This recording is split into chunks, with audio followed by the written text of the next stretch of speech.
ভাইরা বাবাজিরা ও আব্বা জানেরা ও আম্মা জানেরা, আজকের শুনেলেন জেলে না আমার বিশ্বনবী পাগল হযরত ওমর ফারুক রাদিয়াল্লাহু তাআলা আনহু আমার নবীকে এত ভালোবেসেছিল বাবা, আমার নবীকে এত প্যার করেছিল, আমার নবীকে এত সম্মান করেছিল বাবা। গ্রামবাসীরা আপনার এদিক ওদিক যাবেন না, আজকের এদিক ওদিক করবেন না বাবা, আমার নবীকে আপন করে আমার নবী আমার বিশ্ব নবীকে তোমরা ভালোবাসো বাবা। এই দুনিয়াকে তোমরা ছেড়ে দাও, দুনিয়ার লোভ করবেন না, আজকে দুনিয়ায় মায়ায় পড়ে যাবেন না। আমার বিশ্ব নবী জানিয়ে দিলে, আমার রাসূলুল্লাহ আমার হাবিবুল্লাহ জানিয়ে দিলে, লা ইউমিনু আহাদুকুম হাত্তা আকুনা হাব্বা ইলাইহি মিন ওয়ালিদিহি ওয়া ওয়ালাদিহি ওয়ান নাসি আজমাইন। গ্রামবাসীরা আমার দোয়ার নবী আমার আহমদ মুস্তাফা আমার মুহাম্মদ মুস্তাফা আমার বিশ্ব নবী আমার হাবিবুল্লাহ জানিয়ে দিলেন, তোমরা অতক্ষণ মুমিন বলে দাবি করতে পারবে না যতক্ষণ না আজকে দুনিয়ায় যত কিছু আছে বাবা, লোভ লালসা এমনকি নিজের ভাই বোন আত্মীয় স্বজন এমনকি সব কিছু ছেড়ে আমার নবীকে যতক্ষণ না তোমরা বেশি ভালোবাসো, তোমরা ততক্ষণ পূর্ণ মুমিন হতে পারবে না। কথা ঠিক না বলবো? অসুবিধা হচ্ছে আব্বা? আল্লাহ রসুল বলছে এই দুনিয়াটা আল্লাহ আমাদের দিয়েছে, সবকিছু দুনিয়ার নিয়ামত আমরা খাচ্ছি, দুনিয়ায় চলাফেরা করছি, কিন্তু এই দুনিয়ার ভিতর ঢুকে গেলে লাভ আছে না ক্ষতি আছে? জোরে বলেন। লাভ, ক্ষতি ছাড়া লাভ নাই। কথা ঠিক না ভুল গো? দুনিয়ায় আল্লাহ যা কিছু দিয়েছে সব কিছু খাও, সব কিছু ভক্ষণ করো, হালাল কোনটা হারাম কোনটা জেনে চলে, কিন্তু তোমরা দুনিয়ার ভিতরে ঢুকে যাওনি। কথা ঠিক না ভুল গো?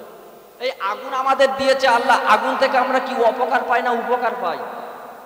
এই আপনার একটু উত্তর দেন, আগুনটাকে আমরা অপকার না আমাদের উপকার? উপকার। আর যদি আগুনের ভিতরে ঢুকে যাই আমরা, শেষ হয়ে যাবে না বাবা? কি মুরব্বি, শেষ হয়ে যাবে না? তা বলে আল্লাহ পাক যে আগুন দিয়েছে, আগুনটাকে আমরা উপকার হিসেবে ব্যবহার করি, আর ওই আগুনের ভিতর যদি হাতটা ঢুকিয়ে দিয়ে ছাড়বে বা পুড়িয়ে দেবে না? পুড়িয়ে দেবে। গ্রামবাসীরা আপনারা শুনেলেন জেনেলা আমার বিশ্ব নবীর পাগল হযরত ওমর ফারুক রাদিয়াল্লাহু তাআলা আনহু তিনি রাজদরবারে বিচার করতেন বাবা। আর যখন বিচার করতেন এইভাবে তিনি রাজদরবারে দাঁড়িয়ে যেতেন বাবা, সবাই এসে নালিশ করতেন, এমন করে সবাই এসে নালিশ করতেন বাবা। আমার নবীর পাগল আমার বিশ্ব নবীর পাগল একে একে একে একে এই সবার বিচারটাকে ফাসালা করে দিতে। জোরে বলুন আল্লাহর কোরআন, লাকাদ কানা লাকুম ফি রাসূলিল্লাহি উসওয়াতুন হাসানা, তোমাদের জন্য রয়েছে রহমাতুল লিল আলামিনের ভিতরে উত্তম আদর্শ। আরেকবার চিল্লে বলুন। এই ওমর ফারুক কোরআন হাদিসের উপর ওয়াজ করতেন, করতেন না? করতেন না? কোরআন হাদিসের উপর বিচারটা করতেন। তা ওমর ফারুক যখন রাজদরবারে থাকতেন তখন বিচার করতেন।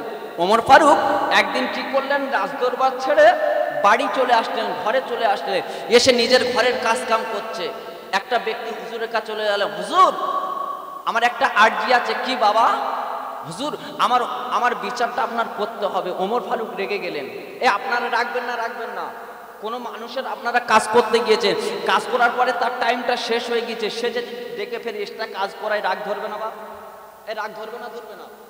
তো ওমর ফারুক খুব রেগে গেলেন, গিয়ে কেতাবে দেখছিলাম বেতের বাড়ি দিয়ে পিঠে আঘাত করলেন। সর, এখান থেকে চলে যা, আমি যখন রাজদরবারে থাকি তখন তোমার মনে পড়ে না, এখন আমি রাজদরবার থেকে চলে এসেছি, তুমি বিচার করতে এসছো, চলো ঘরে যাও বলে আঘাত করে পাঠিয়ে দিলেন। আব্বা জান ভাই জান ও যুবকেরা জওয়ানেরা, ওরে আমার ভাইরা, এমন করে যখন আঘাত করলে, এমন করে যখন প্রহর করলেন বাবা, এইবারে আল্লাহর ভয় এসে গেল, আমার জাহান্নামের ভয় এসে গেল। আজকের ওমর ফারুক দেরি করলেন না, আর অপেক্ষা করলেন না, এমন একটা অর্থ পৃথিবীর বাদশা আর অপেক্ষা করলেন না বাবা। ওই ওমর ফারুক কোটি কোটি কোটি কোটি এসে এবারে একটা ব্যক্তিকে বলতে লাগলেন, ভাই আজকে দেরি করবেন না, আজকের অপেক্ষা করবে না, জলদি করে চলে যাও, আজকে জলদি করে চলে যাও, ওই ব্যক্তিকে ডেকে আনো বাবা। এমন করে যখন বলে দিলে ওই ব্যক্তি থাকতে পারলেন না, ওই ব্যক্তি কুটি কুটি কুটি এসে বলে, ভাই জলদি করে চলো, আর বাড়ি যাবেন না, আমার নবীর পাগল, আমার হাবিবুল্লাহর পাগল। এবার জলদি করে কি করলে, ডেকে আনলে। ওমর ফারুক ঘর থেকে পার হয়ে আসলে, হাতে একটা বেতের বাড়ি, হাতে একটা বেতের বাড়ি বাবা। জোরে বলবেন না? এই ওমর ফারুক কোন ওমর ফারুক? যে ওমর আমার সোনার নবী আবু জেহেল, উতবা, সাইবা বড় বড় লিডারদের কথা শুনে আজকে টাকার লোভে, অর্থর লোভে, পয়সার লোভে আমার নবীর মাথাটা কাটতে গিয়েছিল না, যায়নি গো? জোরে বলেন, গিয়েছিল। তা লোকটা যখন বিচার করতে এসেছে, একে তো মেরে তাড়িয়ে দিয়েছিল। ওমর ফারুক আবার যখন বার হয়ে যায়, হাতে আবার বেতের বাড়ি। ভয় লাগবে না? লাগবে না বাপ? জোরে বলেন, লাগবে না? বার হয়ে গেলেন। রসুলের আখলাক, রসুলের আদর্শ, রসুলের নীতিটা দেখুন কিরকম বাবা। ওরে আমার ভাইরা, ওরে আমার যুবক ভাইরা, শোনো, আমার বিশ্ব নবীর পাগল কি করলেন বাবা?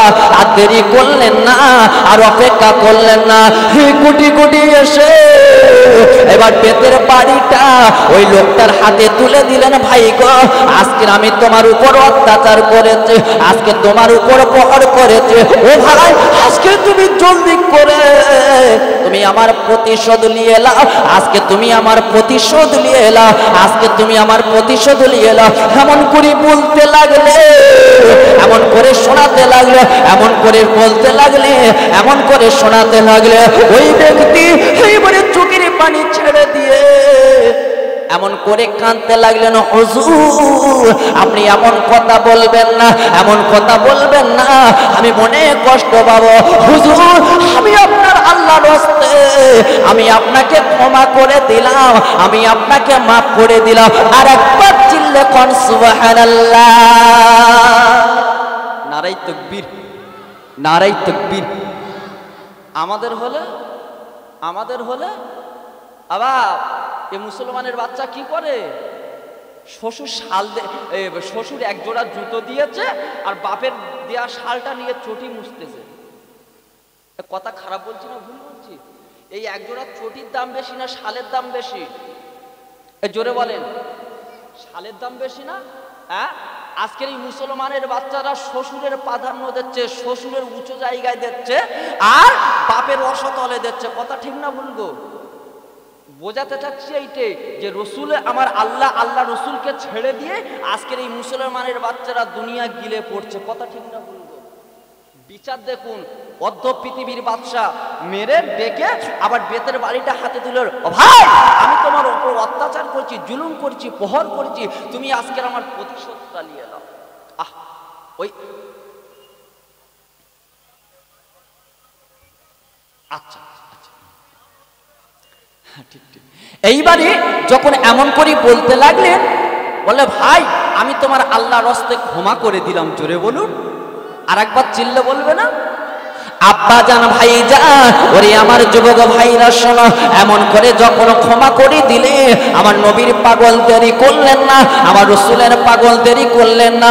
ও ছেলেরা, ও যুবক জওয়ানেরা শোনো, ওমর ফারুক কি করলেন? এই জলদি বাড়ি চলে গেলে, এইবারে ঘরে চলে গেলে, এবার উজুখানি করে এইবারে নামাজের পাটি ডালিয়ে আল্লাহর কাছে হাত তুলে কাঁদতে লাগলেন, এমন করে চোখের পানি ফেলতে লাগলেন। আয় আল্লাহ, নিজেকে নিজে ধিক্কার জানাতে লাগলেন, আল্লাহ গো আমি ওমর ফারুক কত বড় গুনাহগার ছিলাম, আমি কত বড় পাপী ছিলাম। ওরে ওমর, আমি আল্লাহ রাব্বুল আলামিন আজকে সেই গুনার সাগর থেকে এনে আজকে তোর ভালো জায়গায় তুলে দিলাম। এই বলে নিজেকে ধিক্কার দিয়ে এমন করে কাঁদতে লাগলে, এমন করে চোখের পানি ফেলতে লাগলে।